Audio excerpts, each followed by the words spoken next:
지난 시간에는 우리가 5절부터 10절까지의 말씀을 상고했죠.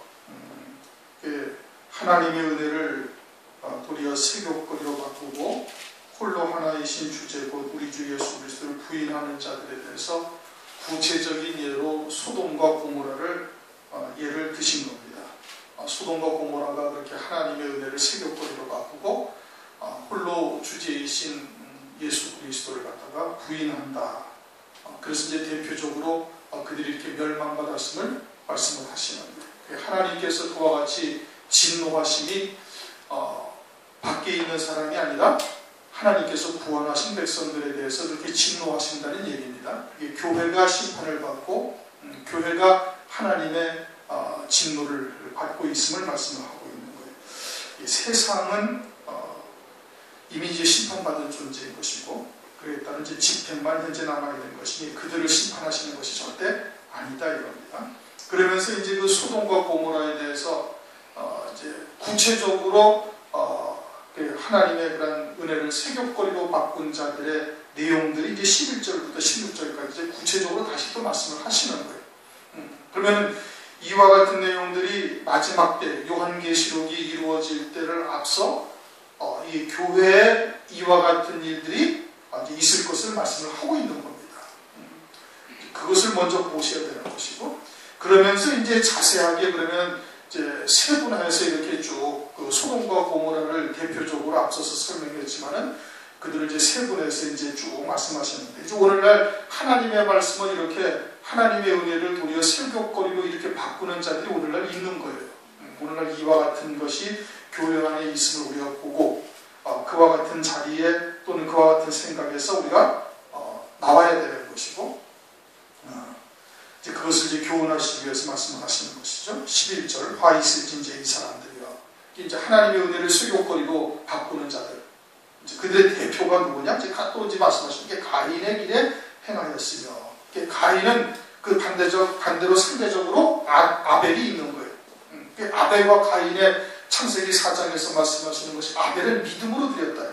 아벨은 그 자신을 믿음으로 먼저 드리고 아벨을 하나님께서 연락하시고 아벨에 드린 제물을 연락하신 거예요. 그러니까 우리가 제물을 아무리 드린다 하더라도 내 자신이 하나님께 연락되지 않으면 하나님이 받지 아니하시는 거예요. 그 제물이 다 헛것이다 이겁니다. 그러니까 나 자신이 먼저 하나님 앞에 합당한 제물이 되어야 되는 거예요. 그것을 로마서에서는 산 제사를 드리라. 산 제물이 되어야 된다. 그 말씀하고 있죠. 산 제사, 산 제물이 된다는 것은 무엇을 말하는 거냐? 그건 믿음으로 사는 것을 말하는 거예요. 육에 속한 것을 부인하고 예수와 함께 십자가에 못 박혀 죽었음을 믿음으로 받고 하늘 소망 가운데 그 예비하신 영광을 위하여 이 땅에서 믿음으로 살아가는 거예요. 보이지 아니하는 소망을 믿음으로 살아가는 거예요. 그것이 아벨의 신앙이었고 그 반대로 가인의 신앙은 믿음의 사람이 아니었다. 그럼 어떻게 하는 거예요? 육에 속한 사람이요, 세상에 속한 사람이요, 마귀의 종으로서 살아간 거예요. 하나님의 자녀임에도 불구하고. 그런데 오늘날 많은 교회들이 그와 같이 가인의 길에 서 있다 이겁니다. 육신의 정과 욕심을 쫓아서 하나님의 말씀을 쫓는 것 같지만 사실은 자기의 육신의 정과 욕심을 쫓아서 살고 있는 것이고 믿음의 삶이 전혀 아니다 이겁니다. 외형적으로는 하나님의 교회요, 하나님을 믿는다, 예수 그리스도를 믿는다 하지만 사실은 전혀 믿음으로 사는 것이 아니고 예수 그리스도를 믿으면 믿음으로 살아야지. 믿음으로 산다는 게 뭐냐? 그 이제 이전에 조금 전에 설명한 거와 똑같은 얘기. 근데 가인의 길에 행하였으며 싹을 위하여 발람에 어그러진 길로 몰려갔으며. 그리고서는 이제 제일 먼저 나오는 것이 뭐냐? 싹을 위하여 발람에 어그러진 길로 몰려간다는 거예요. 그 발람은 민수기 22장에 등장을 합니다. 민수기 22장에 발람이 등장을 하는데 이건 하나님의 선지자예요. 그런데 모압 왕 발락이 발람에게, 선지자 발람에게 고관대접과 많은 금은보화 예물을 싣고 보냅니다. 보내는 이유가 뭐냐면은 이스라엘 백성들이 저 애굽 땅에서 올라와가지고 지금 이렇게 가나안 땅으로 가려고 그러는데 네가 하나님의 선지자에게 저 이스라엘 백성들을 보고 저주하라 이거예요. 하나님의 선지자인 발람은 이스라엘 백성들이 하나님의 백성들이요, 택한 자들이요, 아브라함의 후손이라는 것을 알고 있어요. 그러면은 하나님의 택한 백성들이요, 그럼 하나님께서 그들을 가나안 땅으로 인도하신다는 하나님의 뜻을 알고 있으면 어떻게 해야 돼요? 단호하게 거절을 했어야 되는 겁니다. 근데 거절을 하지 않으려고 하나님께 묻고 또 묻고 또 묻고 하는 거예요. 그러면 하나님께 묻고 알 수 있는 일임에도 불구하고 또 묻고 또 묻고 한다는 건 뭐예요? 가고 싶다는 얘기인 겁니다. 가고 싶다는 얘기인 거예요. 그러니까 하나님께서 가라 말씀하시는 거예요. 이미 그 중심은 이미 발락에게로 이미 가 있는 거예요. 금은 보아에게 이미 다 마음이 빼앗겨져 있는 거예요. 그러니까 하나님께서 가라고 응답을 하신 겁니다. 오늘날 우리가 기도를 할 때도 그와 같이 자기의 생각을 가지고 하나님 앞에 계속 기도하고 그래서 응답받는 사람들이 많이 있어요. 하나님이 기뻐하시는 뜻이 아님에도 하나님께서 응답하시는 역사가 있기도 하는 거예요. 그것은 하나님의 응답이 아니라 사실 저주에 가까운 겁니다. 그렇게 발람이 가다가 말 못하는 나귀로부터 책망을 받아요. 베드로후서 2장 15절. 저가 바른 길을 떠나 미혹하여 부올의 아들 발람의 길을 쫓는도다. 그는 불의의 싹을 사랑하다가 자기의 불법을 인하여 책망을 받되 말 못하는 나귀가 사람의 소리로 말하여 이 선지자의 미친 것을 금지하였느니라. 이 기가 막힌 노릇이거든요. 하나님의 선지자가 말 못하는 짐승으로부터 사람의 말로 책망을 받아가지고 그 미친 것을 하나님께서 금하게 하셨다 이겁니다.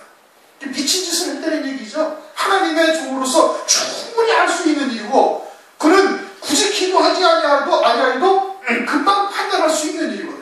그런데도 하나님께만 기도하고 그래서 하나님께서 가라고 그러신 거예요. 그러한 응답은 하나님의 저주입니다.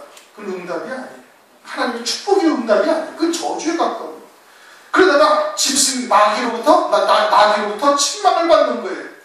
그것은 장차 하나님 나라에서 짐승만도 못한 존재라는 것을 말씀을 하고 있는 겁니다. 존귀에 처하나 깨닫지 못하는 자는 짐승과도 같도다 이겁니다. 나귀 새끼만도 못한 신앙을 가지고 있는 것이죠. 왜 그래요? 재물의 그 마음이 빼앗긴 거예요. 그런데 싹스를 위하여 발람에 어그러진 길로 어떻게 간다? 몰려가고 있다는 거예요. 몰려간다는 것은 대부분이 다 그리로 가고 있다 이 뜻인 겁니다. 언제? 요한계시록의 말씀이 성취되기 임박할 때가 되어지면은 이렇게 가인의 길로 들어서는데 그 중에 제일 많이 가는 곳이 어디냐면 발람의 길로 가서 아주 그냥 몰려간다는 거예요. 그냥 떼를 떼어서 몰려가고 있다. 오늘날 대부분의 교회가 다 그렇게 지금 되어져 있는 겁니다. 뭐 장로교회든 감리교회든 뭐 말할 것도 없이 전부 다 세상에 못 받는 쪽 그냥 재물이 신이 되어져가지고 금송아지를 섬기는 이와 같은 현실들이 오늘날 다 벌어지고 있는 거예요. 그 다음에는 고라의 폐역을 쫓아 멸망을 받았으며 고라는 민수기 16장에 나옵니다. 이 고라는 레위 지파 사람이에요. 고라와 다단의 무리가 땅속으로 푹 꺼져가지고서 죽임을 당하죠. 이스라엘 백성들 가운데서 그들이 모세와 아론을 대적하다가 그러는 고라는 레위 지파고 레위 지파는 하나님의 성전에서 일하는 자예요. 다단은 르우벤 지파예요. 육신적으로는 장자에 속한 겁니다. 그러니까 합당한 거예요. 장자에다가 레위 지파니까 이게 모세와 아론이 너무 너희들이 독식을 하고 있다 이게 하나님이 우리와도 말씀하지 아니하셨느냐? 근데 너희들만이 하나님의 종이고 하나님의 선지자이냐? 모든 권세를 누리고 있다라고 지금 보고 있는 거예요. 우리도 그와 같이 하나님과 대화하고 하나님의 뜻을 쫓아서 얼마든지 할 수가 있다라고 이야기를 하고 있는 겁니다. 오늘날로 말하면 직분자들의 반란을 말하는 거예요. 직분자들. 이 교회가 누가 다스리는 거예요? 하나님께서 다스리는 거예요. 하나님께서 다스리시면 주의 종을 통해서 하나님께서 다스리시는 건데 그러지 아니하고 교회가 우리 모든 공통의 의견을 쫓아서 민주적인 절차를 거쳐가지고 하나님의 뜻을 이제 이루어가자 이렇게 하는 겁니다. 만약에 예를 들어서 광야교회에 모세와 아론을 중심으로 해서 그렇게 하나님께서 인도하고 계시는데 그러지 아니하고 민주적인 절차를 거쳐가지고 전부 다 직분자들이 투표를 해가지고 우리가 가야 할 길을 정하고 숙소를 정하고 머물 곳을 정하고 한다고 한다면 어떻게 됐겠어요? 그 즉시로 애국으로 다 돌아가는 겁니다. 그 즉시로 애국으로 다 돌아가는 거예요. 왜? 그 중심들이 이미 다 애국에 속한 자였기 때문에 그 중에 딱 둘만 가나안 땅을 소망하고 있었던 거예요. 그러니 아무리 투표를 해봐야 그 소용이 없는 거예요. 그 두 사람밖에 남지 않아요. 거기다 모세와 아론 넷밖에 없어요. 나머지는 전부 다 다 애굽 땅을 소망하고 애굽에서 먹던 때, 애굽에서 살았던 때 그때를 소망하고 동경하고 그래가지고는 수시로 틈만 나면은 애굽으로 돌아가자고 모든 사람들이 다 이 얘기를 했던 겁니다. 뭐 가나안을 정탐했을 때나 만나가 헛헛해서 못 먹겠다고 할 때나 뭐 기타 등등 말할 수가 없는 상황이었죠. 그러니까 만약에 민주적인 절차를 거쳐가지고서 그렇게 했다면 어떻게 되겠어요? 그러면 뭐 즉시 애국으로 그냥 100% 돌아가는 겁니다. 그러면 어떻게 돼? 그건 멸망이죠. 하나님의 뜻을 이루는 존재가 아닌 겁니다. 그건 교회가 아니에요. 그러니까 이와 같이 고라의 폐역을 쫓아 멸망을 받았으며 오늘날 어떻게 해요? 오늘날 전부 다 투표를 해서 결정합니다. 투표를 해서 교회의 모든 일들을 결정하잖아요. 그것을 어떻게 하기 때문에 그것은 사람의 생각으로 교회를 다스리겠다 이겁니다. 하나님이 우리에게 필요하지 않은 거예요. 자기들이 다 하나님의 자리를 다 차고 앉아있는 것과 마찬가지인 거예요. 마태복음 24장에 보면 마지막 때에 대해서 쭉 말씀하시면서 난리와 난리의 소문이 있다 이렇게 말씀하십니다. 어디에서 난리? 세상에서의 난리? 물론 세상도 난리 얘기지만 하나님의 말씀은 교회에다가 하시는 말씀이에요. 그 교회에 그와 같은 난리가 있다는 거예요. 어떤 난리? 이런 직분자들의 반란 난리가 있다는 거예요. 그러니까 오늘날 교회가 전부 다 투표해서 결정하는 겁니다. 난리가 이미 일어나고 있는 것이죠. 그 고라의 폐역을 쫓아 멸망을 받았으며 저희는 기탄 없이 너희와 함께 먹으니 너희 애찬의 암초요. 암초라는 것은 배가 가다가 이게 보이지가 않아가지고 걸려가지고 배가 파손되는 것이 암초라는 겁니다. 너희의 애찬의 암초다. 같은 식사하는 자리. 즉 우리들의 식사 양식이 뭐예요? 다른 영혼들을 살리는 것이 양식이에요. 다른 영혼들을 살리려고 전도하고 하나님의 말씀을 증거하고 하는 곳에 애찬의 암초다 이거예요. 왜? 그들은 세상에 복된 것, 세상에서 잘 되는 것 이런 것이 그들의 신앙의 목적인 거예요. 가인의 길 또는 발람의 어그러진 길, 고라의 폐역 이게 다 인본적인 신앙, 세속적인 신앙의 결정체들인 겁니다. 그러니까 그들은 예수 믿고 복 받고 예수 믿고 잘되고 하는 예수 믿고 행복한 가정을 꾸민다든지 뭐 기타 등등 이것이 눈에 보이는 것, 썩어질 것, 이 세상에 잠시 있다 사라질 것 이것들이 신앙의 목적이 되어져 있는 거예요. 그러면서 전도를 하고 그리고서는 그렇게 전도를 하고 그렇게 하나님의 이게 하니까 교회가 어떻게 그것은 더 빨리 부흥이 되는 겁니다. 이스마엘의 자식이 훨씬 많은 거예요. 빨리도 낳고 이스마엘은 그냥 아이고 금방금방 낳지 않습니까? 야곱보다 훨씬 늦죠. 야곱이 이스마엘이 아니라 에서도 그렇고. 근데 육에 속한 자들은 육신적으로 훨씬 더 빨리 부흥되고 융성해지고 강성해지고 그런다 이겁니다. 그러니까 그와 같은 것이 참된 진리의 길을 가는 자들로 하여금 실족하게 하고 넘어지게 하는 애찬의 암초다 이런 뜻인 겁니다. 자기의 몸만 기르는 목자요. 그들은 하나님의 말씀을 어디에다 초점을 맞추고 있어요? 세상의 것에 초점을 맞추고 있어요. 땅의 것에 초점을 맞추고 있어요. 그러니까 우선 자기들이 커지고 장대하고 많아져야 성도들도 더 많이 모이는 거예요. 그러니까 자기의 몸부터 우선 기르는 게 목적인 겁니다. 마치 두로와 시돈과 똑같은 거예요. 두로가 자기를 위하여 요새를 짓고 금과 은을 갖다가 길바닥에 깔아놓고 쌓아놓고 있듯이 그와 같이 자기의 몸집부터 먼저 키우는 거예요. 그러니까 교회가 조금 부흥될 만하면 뭐부터 해? 예배당부터 크게 짓고 목회자가 예를 들어서 차부터 바꿔서 에쿠스를 탄다든지 제일 좋은 차를 타고 다니지. 그래가지고선 하나님의 종인 우리가 이와 같이 큰 복을 받았으니 들어오는 자들도 마찬가지로 그러한 복을 받을 것이다 라고 이야기를 하고 있는 것이죠. 그래서 자기의 몸을 먼저 기르는 목자가 되어지고 바람에 불려가는 물 없는 구름이요. 물 없는 구름이다 이겁니다. 하늘에서 내리는 비는 하나님의 은혜예요. 신령한 은혜. 그런데 그런 신령한 은혜가 전혀 없는 거예요. 그게 영적으로 영생의 길이 무엇인지 참된 생명의 도가 무엇인지 주님이 걸어가신 그 좁고 협착한 길이 무엇인지는 전혀 알려주지 아니하는 거예요. 깨닫지도 못하고 알려주지도 못하는 거예요. 그러면서 바람에 불려간다 이거예요. 시유를 따라 이리저리 왔다 갔다 하는 거예요. 어떤 날은 셀 목회가 아주 목회 교회 성장의 그냥 결정체다 해가지고 막 한동안은 셀 목회가 뭔지 그냥 온 나라의 교회들이 다 그걸 쫓아다니고 또 어떤 데는 또 무슨 감자탕 교회가 또 모든 교회의 본목이다 해가지고 뭐 감자탕인지 쑥탕인지 뭐 그냥 그런 것에 전부에 그냥 어디 열을 올리는 거예요.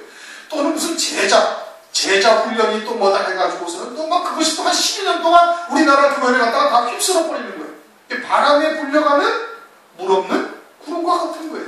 진리는 이리저리 흔들리지가 않는 겁니다. 영원한 것이 그게 진리죠. 하나님의 참 생명의 길이 무엇인지, 하나님의 온전하신 뜻이 무엇인지 깨달았다면 그 하나님의 뜻만 쫓아가면 되는 거예요. 그 나머지는 하나님께서 택하신 자들을 부르시든지 하나님의 뜻을 이루어가시는 건 아니겠습니까?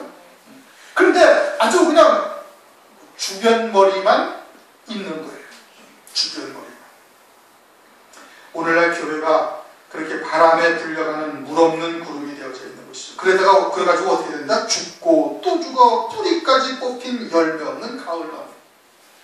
2번 죽었다는 말씀이에요. 그렇죠? 첫 번째 죽은 거는 뭐예요? 예수 믿다가 시험에 들은 거예요. 실족한 것이죠.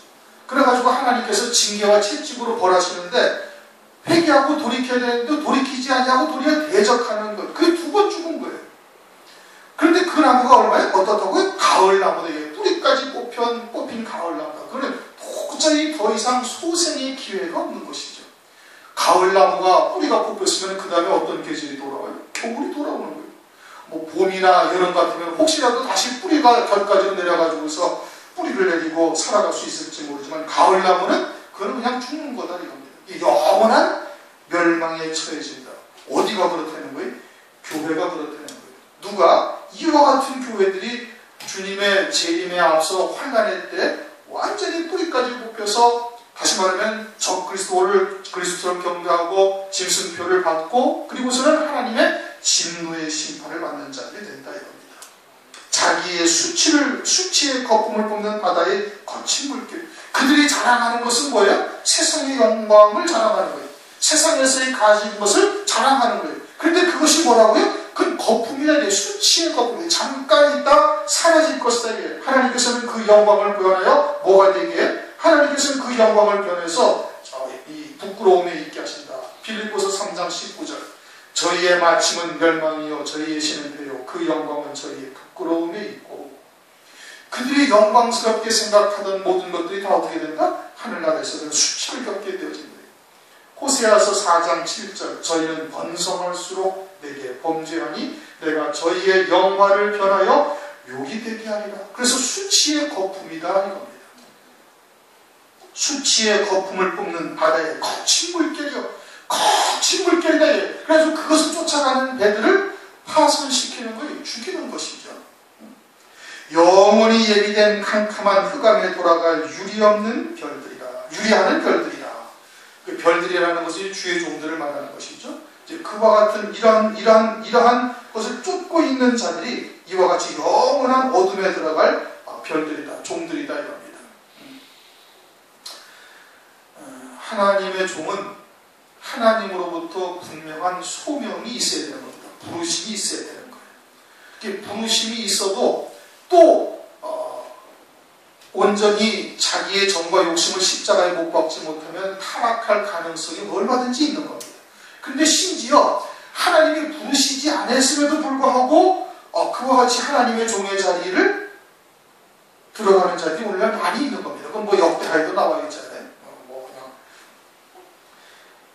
어린 양 몇 마리를 갖다 주고 주의 종으로 서는 보통 백성들로 제사장을 삼는 일들이 열왕기하 12장에도 말씀하고 그와 같은 자들이 있다라는 것은 오늘날 그러한 것을 말씀을 하고 있는 거예요. 또 아세라상에서 먹는 바알을 섬기는 선지자 아세라 목사가 섬기는 선지자들이 있다. 하나님의 종으로 부르심을 받았음에도 불구하고 훗날 그와 같이 타락, 멸망의 길을 가는 종들도 또 있는 거예요. 그와 같은 자들이 이처럼 흑암에 돌아갈 유리하는 별들이 되는 것이다. 이겁니다. 이사야서 56장 11절에도 몰각한 목자들에 대해서 나오지 않습니까? 자기들의 이익만 위해서 벙어리게요 그냥 소경된 파수꾼인 거예요. 악한 자들이 와서 하나님의 백성들 양들을 갖다가 잡아먹는데도 전혀 개의치 않게 자기 이익만 챙기는 것이죠. 이와 같은 자들이 흑암에 돌아갈 유리하는 별들이다. 14절 우리 다 같이 한번 읽어봅시다. 시작. 아담의 7세 손 에녹이 사람들에 대하여 예언하여 이르되 보라 주께서 그 수많은 거룩한 자와 함께 임하시느니라. 에녹이 예언을 했다는 거예요. 뭘 예언을 했어요? 주의 재림을 예언을 한 겁니다. 주의 재림을 예언한 거예요. 그런데 창세기 5장에 가면 에녹이 하나님과 동행했다. 그렇게 말씀하고 있어요. 그렇죠? 안 찾아봐도 되죠? 히브리서 11장을 가면 에녹이 하나님을 기쁘시게 하는 자라는 증거를 받았다 이겁니다. 그럼 하나님을 기쁘시게 하는 증거가 뭐예요? 주의 재림을 선포하는 자예요. 하나님과 동행하는 자가 뭐예요? 주의 재림을 선포하는 거예요. 초림도 하기 전에 주의 재림을 선포하니 그것은 지금 에녹은 뭘 바라보고 있는 거예요? 하나님 나라만 지금 딱 바라보고 있는 거예요. 오직 하늘 소망으로만 지금 살고 있는 거예요. 그러면서 주의 재림을 선포하고 있는 거예요. 여러분들도 주의 재림을 내가 입으로 선포한다면 우리의 신앙이 그 자리에 가야 되는 겁니다. 그렇지 않아요? 아니면 상대방이 전혀 믿지 않게 말씀을 듣는 자들이 아이고 지는 엉뚱한 호박씨 갖고 앉아있으면서 그냥 말로만 주의 재림 어쩌고 저쩌고 얘기한다면 신뢰를 하겠어요? 안 하겠어요? 안 하는 거예요. 그러니까 에녹이 하나님을 기쁘시게 하는 증거를 받았다는 것은 무엇을 말하냐면 그 중심이 온전히 하늘에 속한 자가 되어져 있고 주의 재림의 때를 사모하며 그 영원한 나라만을 바라보고 살았다 이겁니다. 그러니까 주님과 동행하게 되는 거예요. 그게 주님의 동행인 거예요. 왜? 하나님은 하늘에 계시거든요. 그러니 하늘에 속한 자가 되어져서 하늘의 영생을 바라보면서 그렇게 살아가고 있으니 그게 하나님과 동행하는 것이고 그의 입에서 나오는 것은 뭘 말하는 거예요? 하나님의 주님의 죄인과 주의 재림으로 인한 심판을 이야기를 하고 있는 겁니다. 증거하고 있는 거예요. 그것이 주님과 동행하는 자요. 하나님을 기쁘시게 하는 자가 되는 겁니다. 그런데 오늘날 우리가 이미 이제 그 때를 눈앞에 두고 살아가고 있는 거예요. 그럼 뭘 증거해야 되겠어요? 우리도 그것을 증거해야 되는 겁니다. 그것을 증거하기 위해서는 우리의 신앙이 그와 같은 자리에 이르러야만 되는 거예요. 그게 이르지 아니하고 하면은 그것은 공허한 소리밖에 되지 않아요. 그러니까 바람에 그냥 흘려 묻혀가는 소리밖에 되지 않아요. 그러니 그와 같은 하나님의 말씀을 전하기 위해서는 우리의 믿음이 그 자리에 이르러야 될 것이고 그것을 위해서 우리가 기도해야 되는 겁니다. 그것을 위해서 애통해야 되는 거예요. 그래 이르지 못하는 우리의 자신의 모습을 말씀을 통해서 낱낱이 그것을 다 살펴보고 그러한 것을 하나님의 말씀의 검으로 다 잘라내야 돼요. 세상에 속한 것, 땅에 붙어있는 것, 육에 속한 것 그런 것을 부단히 잘라내고 달려가도 그게 결코 간단한 일이 아닌 거다 이겁니다. 그렇게 사도 바울도 어떻게 했어요? 나는 날마다 죽어라. 그 표대를 향하여 그 부르신 부름의 상을 쫓아서 오늘도 내가 달려간다. 이제까지 한 일 뒤에 있는 것은 잊어버리고 오직 그 표대를 향해서 지금 달려가고 있다. 사도 바울도 그렇게 고백을 하잖아요. 사도 바울과 같은 믿음도 그렇게 고백을 하고 있어요. 그럼 오늘날 우리들은 어떻게 해야 되겠어요? 우리들도 마땅히 그러해야만 되는 거예요. 그것을 위해서 기도하고 그것을 위해서 말씀을 듣고 부단히 우리의 신앙이 그 자리에 있는지 없는지를 살펴봐야 되는 거예요. 내 자신이 믿음에 있는지 너 스스로를 너 자신을 확증하라. 고린도전서에 그렇게 말씀하고 있지 않습니까? 그리고 우리가 선포하고 있는 말씀, 우리가 믿음으로 받고 있는 말씀에 우리가 과연 믿음으로 받아서 그 자리에 우리가 서 있는지를 스스로를 주님 앞에 증명해 보여야 되는 거예요. 무엇을 통해서? 삶을 통해서. 삶을 통해서. 그런데 아담의 7세손 에녹은 그렇게 했다 이겁니다. 그렇게 하나님을 기쁘시게 하는 증거를 하나님께서 봤다는 얘기죠. 그런데 보라 주께서 그 수많은 거룩한 자와 함께 임하셨나니 수많은 거룩한 자라는 것은 천사가 아니에요. 그렇죠? 거룩한 자라는 것은 하나님의 백성들로서 거룩함을 입은 거예요. 거룩하게 하시는 자와 거룩하게 함을 입은 자들이 다 하나에서 난지라 이 거룩하게 함을 입었다 이겁니다. 그건 뭘 말하는 거예요? 그건 첫째 부활의 영광을 입은 자들을 말하는데 그런데 요한계시록 7장 9절을 보면은 아무라도 능히 셀 수 없는 수많은 무리가 그렇죠? 셀 수 있어요? 없어요? 셀 수 없어요. 그런데 여기는 뭐라고 했어요? 수많은 거룩한 자와 함께 임하셨다라고 말씀을 하고 있는 거예요. 그러면 에녹이 보고 있는 수많은 거룩한 자라는 것은 첫째 부활의 영광을 입은 자는 입은 자인데 그 가운데서 14만 4천의 종을 말하는 것이고 에녹은 이미 믿음의 자리에 서 있기 때문에 하나님께서 그것을 지금 보여주시는 것이에요.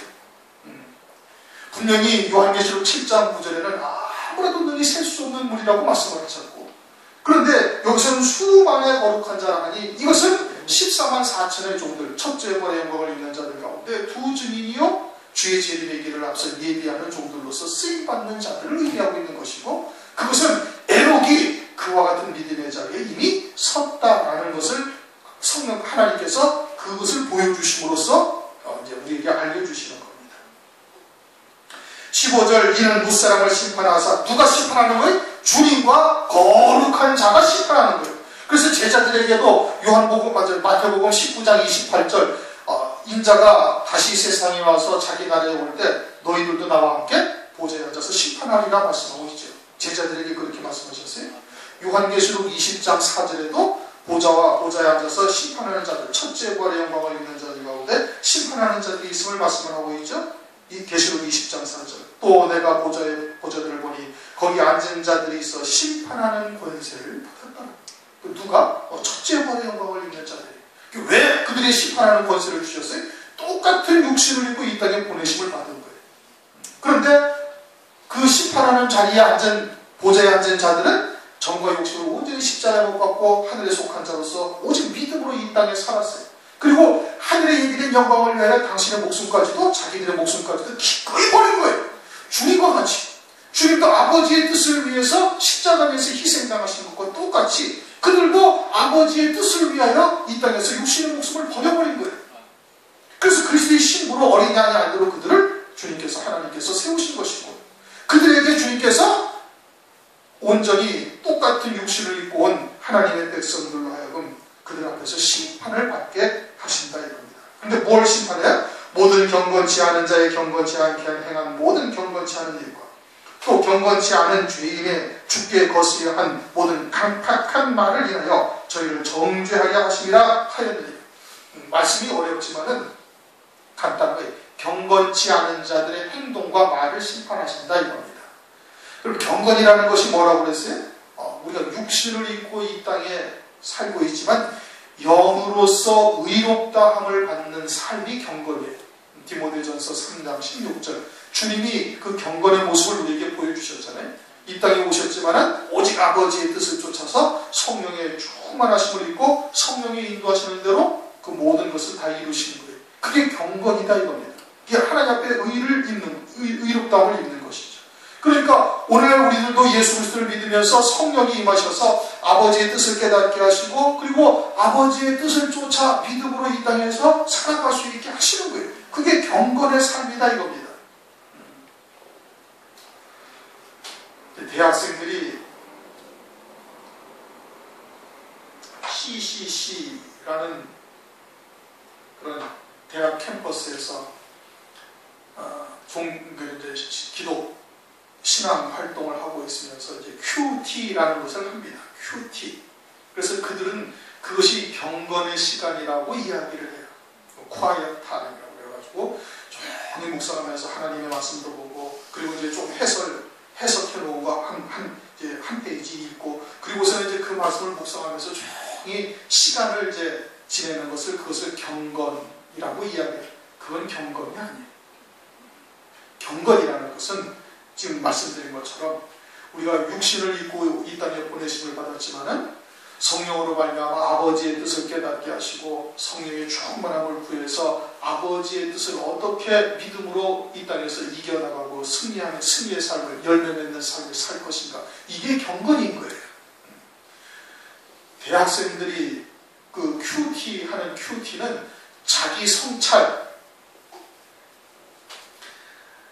그냥 수련하는 것에서 벗어나지를 못하는 겁니다. 못하는 거예요. 진리가 무엇인지를 잘 모르는 거예요. 그러나 그러한 과정도 필요한 거예요. 율법이 필요하듯이. 그렇잖아요. 율법이 몽학선생이 되어져서 율법을 열심히 지켜 행하려고 해봤지만 결국은 의에 이르지 못한다는 것을 깨닫게 하는 것이 율법의 역할이거든요. 그렇게 해야 다시는 그와 같은 율법이나 그런 사람의 방법, 사람의 계명을 쫓지 아니하게 되는 거예요. 그것을 위해서 율법을 주신 거예요. 그렇게 율법이 선한 법이에요. 정죄하고 비판하고 죽이는 법이 아니다 이거예요. 선한 법이 살리는 영의 법인 거예요.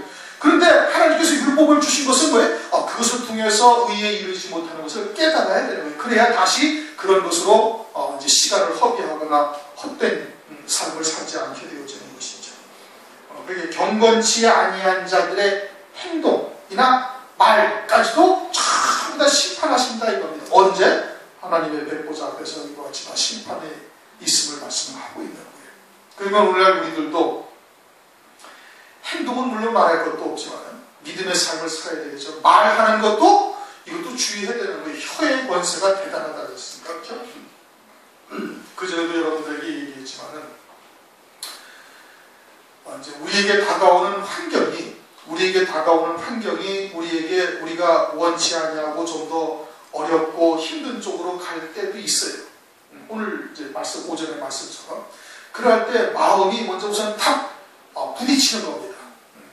뭐 저기 실망도 되기도 하고 또 그냥 이제 하나님을 주님의 뒤를 쫓아 믿음으로 간다는 것이 정말 힘이 들게 돼서 조금 마음이 저기 침체될 때도 있는 거예요. 그런데 그것을 말로 딱 뱉어버리잖아요. 그러면은 탁 그냥 말에 들어간 이것이 탁 씌워지는 겁니다.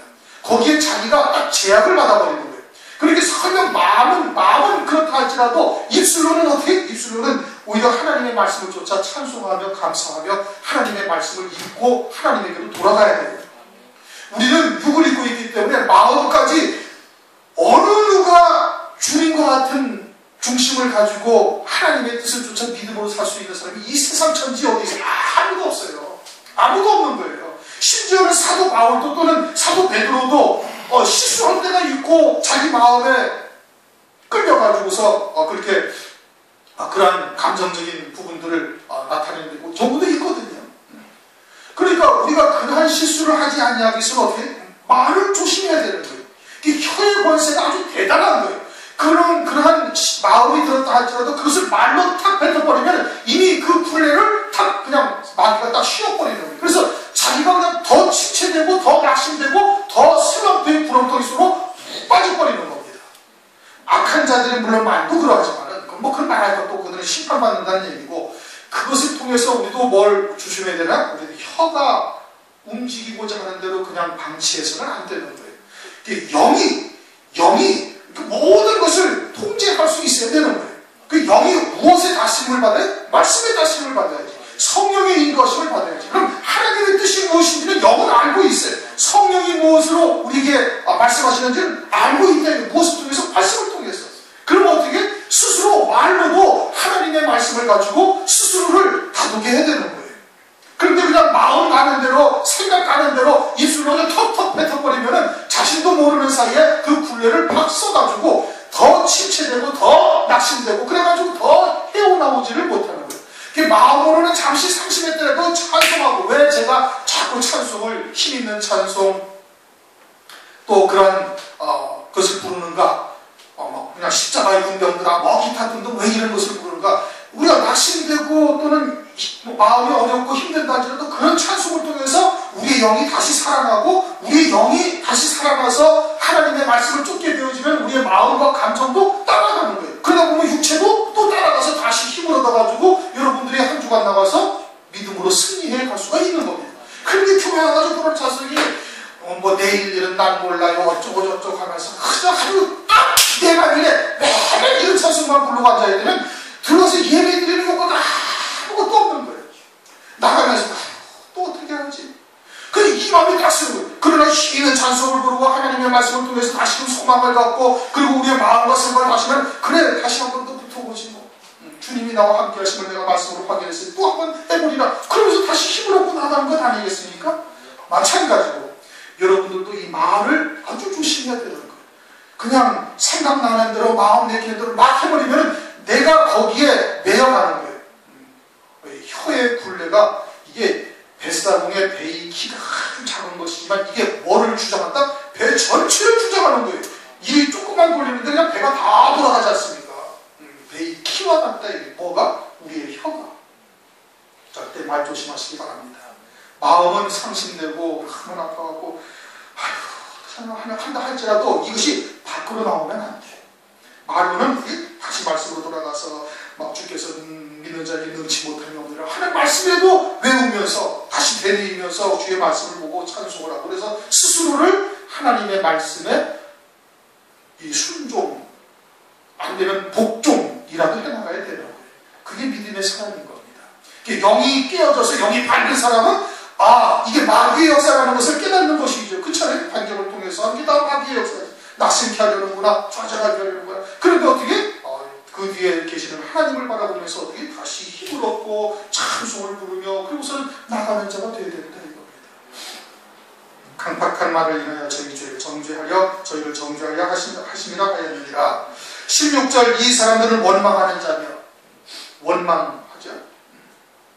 민수기에서도 출애굽기에서도 나오죠. 이스라엘 백성들 이제 그 광야 교회를 통해서 우리에게 쭉 보여주시는 겁니다. 환경이 좋지 않다고 원망하는 거예요. 출애굽기 16장이죠. 이스라엘 온 회중이 광야에서 모세와 아론을 원망하여 가로되, 원망하는 거예요. 환경이 자기들이 원치 아니하는 험한 길, 물 없는 곳, 또는 그냥 맛없는 만나, 맛먹는 것, 이것이 그냥 늘 불만스러운 거예요. 그렇게 원망한다. 오늘날 우리들도 하늘에서 신들의 신령한 만나를 주시지 않습니까? 그래서 그 만나를 계속 먹는 자들은 어떻게 돼? 겉사람은 후패하고 속사람은 속은 날로 세워지게 되는 거예요. 영적으로는 더욱더 강건해져 가는 거예요. 그런데 그런 것이 이제 시류를 쫓아서 흘러가는 시류를 따라서 재미있는 말도 없고, 물론 그런 얘기만 듣다 온 사람들은 참 지루해서 못 들을 겁니다. 그런 것에만 딱 젖어 있던 사람들은 이런 말씀을 듣기가 상당히 어려운 것이죠. 이제 그러다 보니까 어떻게, 그 목사님이 좀 가끔 우스갯소리도 하고 좀 재미있게도 해야지. 또 얼굴도 좀 그렇게 생기려다가 그냥 참 맨날 그냥 하나님의 말씀만 하고 앉아있으니까 어쩌고 저쩌고 그 생각이 들지요, 당연히. 원망하는 자, 이스라엘 백성들이 그런 불만을 토하는 자며, 이들이 불만을 토한다 이겁니다.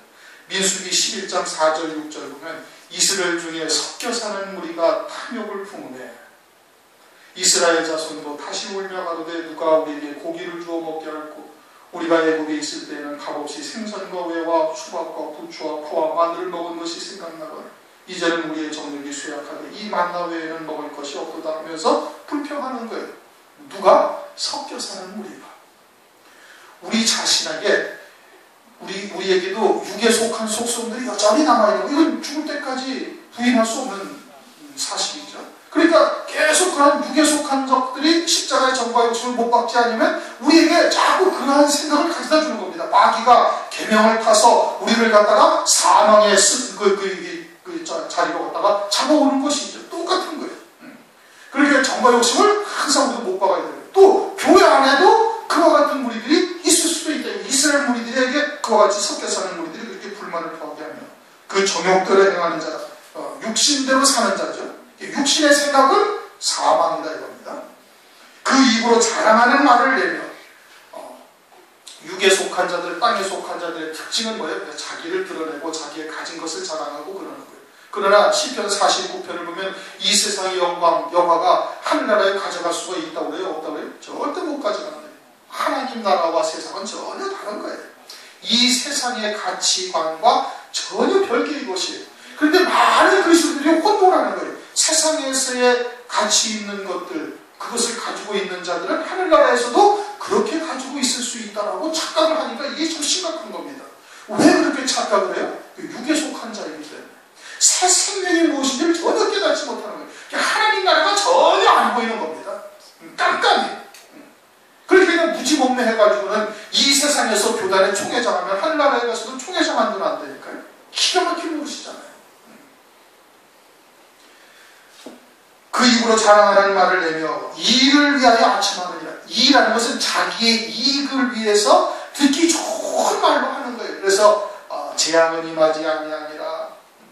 하나님께서 복을 주시리라. 기타 등등 30배, 60배, 100배의 복을 주시리라. 하나님께서 이렇게 응답하시리라. 하면서 듣기 좋은 말들로만 이야기를 한다 이겁니다. 무엇을 위해서? 자기의 이익을 위해서. 누가?